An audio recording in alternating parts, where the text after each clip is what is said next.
Pilih anggen kula ngadosi para tamu, para sederek lan para pradangga kirang nuju prana dhumateng panjenengan sami kawula minangka sesulehipun rombongan Sekar Wangi nyuwun ngapunten ingkang sak kathah-kathahipun khususipun dhumateng Pak Suyitno mbok pilih wonten kirang langkungipun anggen kula ngladosi tamu kirang marmaken manahipun Pak Prayitno, Pak Suyitno sak warga kawula mboten kesupen nyuwun ngapunten ingkang sak kathah-kathahipun. Menika tayub kantun setunggal ajon malih langsung katutup. Sami lega napa dereng niki? Nah, lek rung lega tak tambahi neh lho. Lah kula lek sampe esuk panggah siap kok. Lah wis rene sing joget piye? Nggih, nyuwun pangapunten. Nggih. Pak Subur nggih. Sadurunge sampur tak domne iki wis tak aturne pisan. Ayo Pak, ndang Pak. Se alon. Bapak niki gubuk asmara, Pak. Mboten sah dibawani Pak, pun dalu. Dibawani mboten? Mboten. Ya wis, ora usah. Gubuk asmara mubengi nang kutha Trenggalek. Oke, yo. Wiraswara kasuwun turun. Niki tayub. Pak Saidi. Pak Saidi ndi? Pak Saidi. Wiraswarane pas. Tapi kudu tayub niki. Oke. Yo rasa dibawani, Pak. Gubuk asmara ya.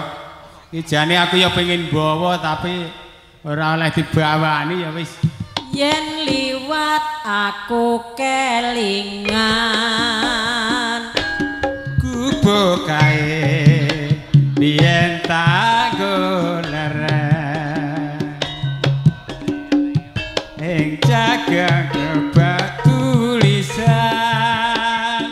warna abang tidak isi perawan jenenge gubuk asmara biyen kae kanggo aduk tresno tanpa bantah tanpa kloso bot-abote ketaman asmara gubuk kae nyimpen wadi nganti besok ora bakalan gubuk kae kebak crita tengah wengi nganti gagat dina Monggo ingkang rumaos ngaso sampur atur jumeneng jroning ati datan luntur saya merati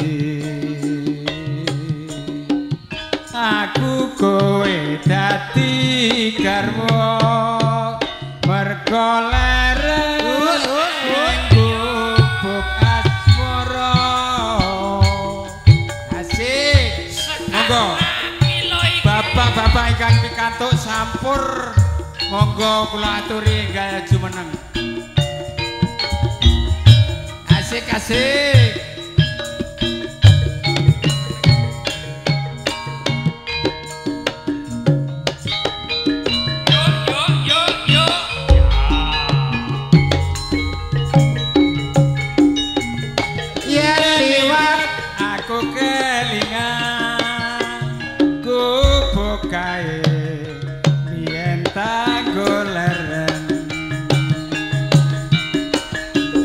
jaga kebak tulisan warna abang tondo isi perawan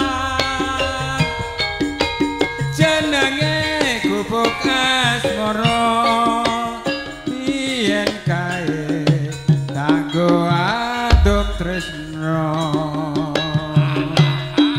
tanpa bantal tanpa kloso bot abot ketaman asmara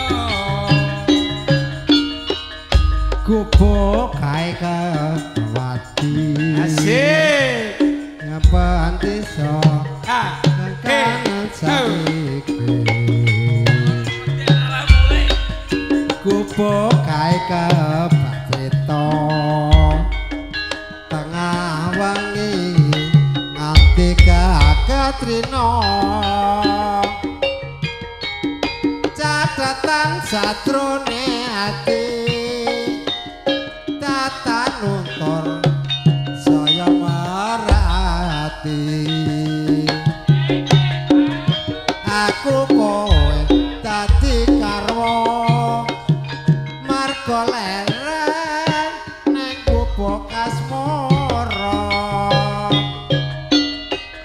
gubuk kae mati nganti besok ora bakalan gubuk kae kebatrita tengah wengi nganti gagat dina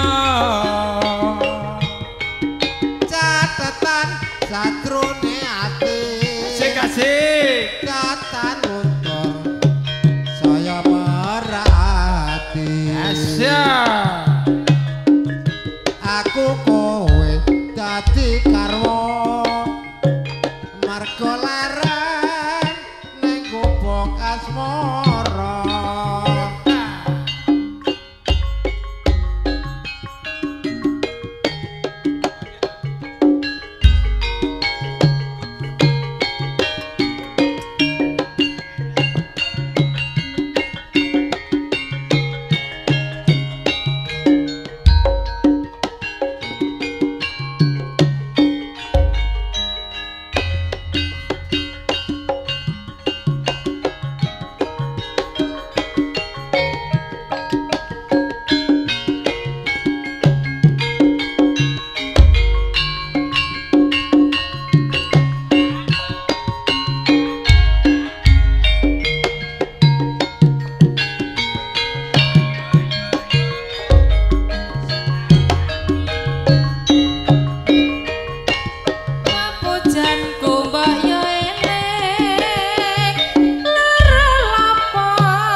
tresno